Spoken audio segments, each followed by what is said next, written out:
દર્શન થઈ ગયા પછી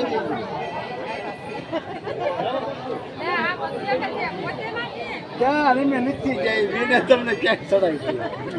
તમને એટલે ફરવા નથી હું તમારા વખાણ કરું અમારે ભાઈ પૂછ્યા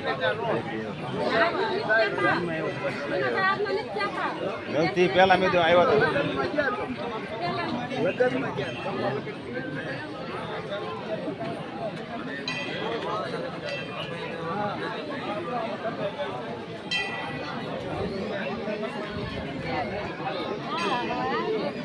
અમારે